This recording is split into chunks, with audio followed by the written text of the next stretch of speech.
Puji Tuhan, Shalom Bapak Ibu yang dikasihi dan diberkati oleh Tuhan. Senang sekali bisa kembali menjumpai Bapak Ibu untuk membagikan kebenaran firman Tuhan.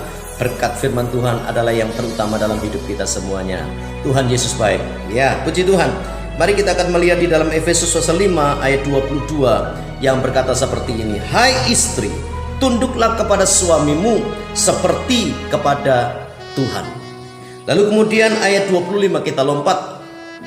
Hai suami, kasihilah istrimu sebagaimana Kristus telah mengasihi jemaat dan telah menyerahkan dirinya baginya. Saudaraku yang dikasihi oleh Tuhan, saya membangun keluarga dengan tujuan supaya keluarga saya itu berbahagia. Saya hidup berbahagia bersama istri saya dan kemudian melahirkan anak-anak yang diberkati oleh Tuhan, melahirkan generasi Kristus, melahirkan generasi yang diberkati oleh Tuhan. Saya percaya tidak ada satupun orang yang punya keinginan membangun rumah tangga terus kemudian tujuan akhirnya adalah berakhir pada perceraian. Tidak ada, saudaraku. Ya, saudaraku yang dikasihi oleh Tuhan, saya percaya saudara juga ingin keluarga saudara berbahagia. Amin. Sebenarnya prinsip-prinsip ini sangat mudah, sangat sederhana sekali, saudaraku. Dan kita akan belajar, saudaraku, kalau di dalam lembaga Alkitab Indonesia memberi judul Kasih Kristus adalah dasar hidup suami istri. Nah, saudaraku yang dikasihi Tuhan, itu sebabnya kalau kita ingin keluarga kita berbahagia, maka di dalamnya harus berlaku hukum atau kasih Kristus sebagai dasar yang mengikat suami dan istri. Nah, saudaraku, saya akan menyampaikan hal-hal sederhana, 5 kata ajaib yang harus ada di dalam kehidupan keluarga jika keluarga kita ingin berbahagia. Kata yang pertama, kata yang ajaib yang pertama adalah katakan I love you kepada pasanganmu. Saudaraku, kata ini sederhana. Saudaraku, saya mau bertanya kepada saudara, kapan, ingat saudaraku, kapan saudara terakhir mengucapkan I love you honey, atau sayang aku mengasihimu, sayang aku mencintaimu?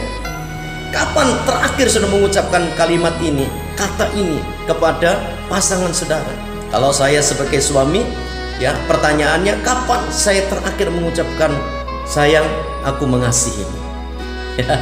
Karena saya melihat ada orang-orang yang tidak terbiasa dengan kata-kata ini setelah mereka masuk dalam keluarga. Ya, dulu pacarannya ya sebutannya sayang, tapi ketika masuk dalam keluarga, dalam rumah tangga, kata sayang aku mengasihimu ini menjadi kalimat yang paling langka ditemukan di dalam keluarga. Itu sebabnya saya mau bertanya kepada saudara, kapan, ingat ya, kapan terakhir saudara mengucapkan kepada pasangan saudara, sayang aku mengasihimu? Kata ajaib yang pertama ini memang sederhana, saudara, tapi ini akan memberikan semangat yang luar biasa kepada pasangan hidup saudara. Ya, jadi kalau bangun pagi saudaraku ketemu sama pasangan saudara, kalau saya sebagai suami, saya ketemu sama istri saya, pagi-pagi saya harus mengucapkan sayang aku mengasihimu. Saudaraku yang dikasihi Tuhan, istri saya bekerja dengan semangat. Kenapa?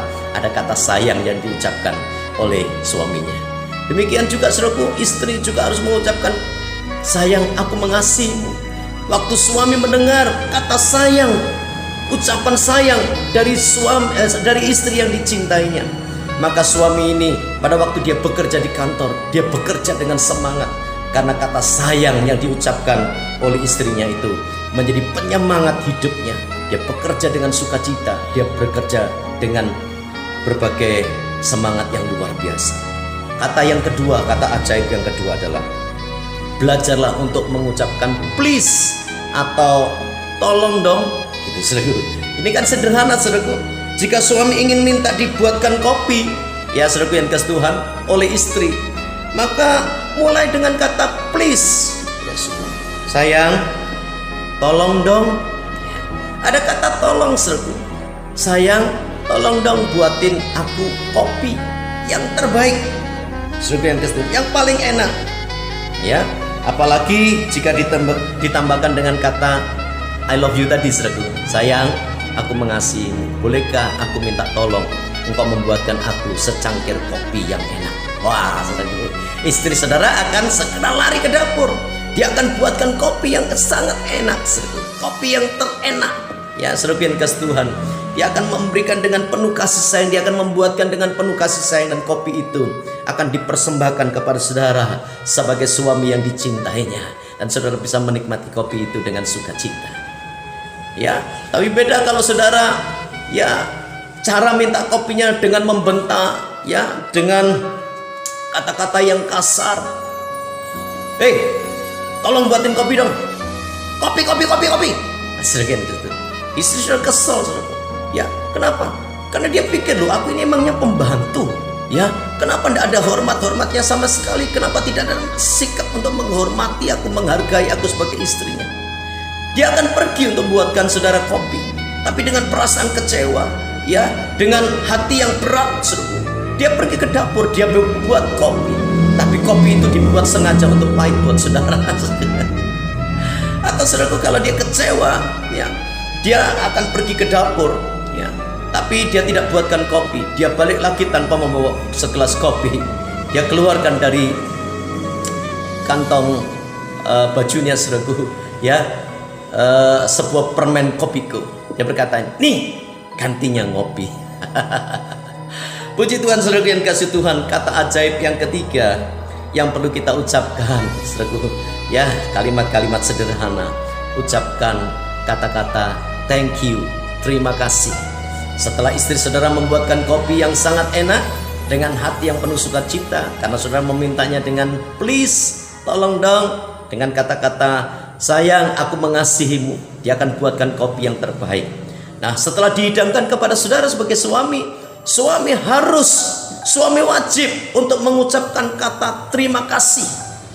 Saudaraku yang dikasihi oleh Tuhan, kalau seorang istri itu diucapkan terima kasih, dia akan merasa dihargai, dia akan merasa tersanjung, ya.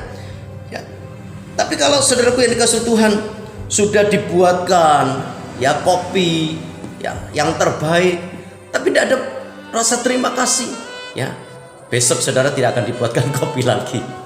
Nah, saudara yang dikasihi Tuhan, ucapkan kata terima kasih.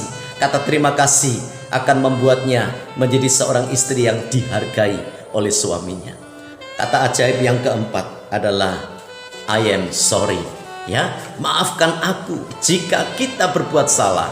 Jika seorang suami berbuat salah, atau jika istri telah melakukan sebuah kesalahan terhadap suaminya, maka kata ini wajib keluar. Tidak usah gengsi, saudaraku.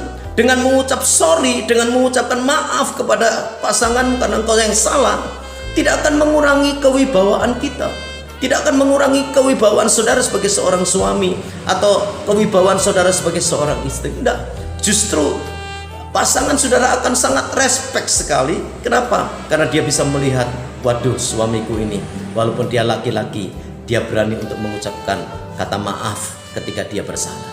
Nah, saudaraku yang dikasihi oleh Tuhan, ya, kata maaf itulah yang akan memulihkan hati. Kata maaf itulah yang akan mengobati hati istri yang mungkin terluka karena sikap kita, karena kita berbuat salah kepada istri kita, ya. Hati yang kecewa dipulihkan dengan kata maaf. Kata maaf itu memiliki kuasa pengampunan yang dahsyat, saudara, ya, yang akan membangkitkan kembali kepercayaan istri saudara. Nah, saudara yang dikasihi oleh Tuhan, tentu saja ini juga berlaku untuk para istri yang juga harus berani untuk mengucapkan kata maaf jika sudah berbuat salah terhadap suami. Kata ajaib yang kelima, nah, saudara, ini hal-hal yang sederhana. Biasakan berbicara begini, sayang, aku sangat membutuhkan engkau. Saudara yang dikasihi Tuhan, kata ini memiliki makna menghargai pasangan saudara, ya. Suami merasa membutuhkan peran seorang istri, ya, karena dia berkata, sayang, aku sangat membutuhkan engkau, aku tidak bisa hidup tanpa kamu. Wah, saudara, istri saudara akan punya semangat yang luar biasa ketika saudara berani mengucapkan kalimat-kalimat yang seperti ini. Dia merasa sangat dihargai, ya, karena kita sebagai laki-laki, sebagai suami, merasa membutuhkan istri saudara. Istri juga merasa membutuhkan peran suami, ya.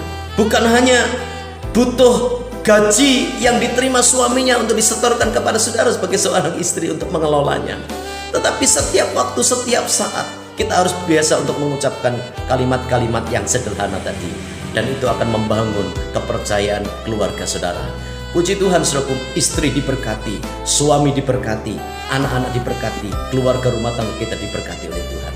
Kalau itu kerinduan saudara, ayo belajar hal-hal yang sederhana ini untuk kita kerjakan. Dan yang lebih penting, saudaraku yang dikasih Tuhan, jangan pernah mempraktekkan hal-hal yang kotor dalam keluarga. Jangan bawa roh kenajisan di dalam keluarga. Tetapi sebaliknya, saudaraku, ayo bawa nilai-nilai, prinsip-prinsip kebenaran firman Tuhan.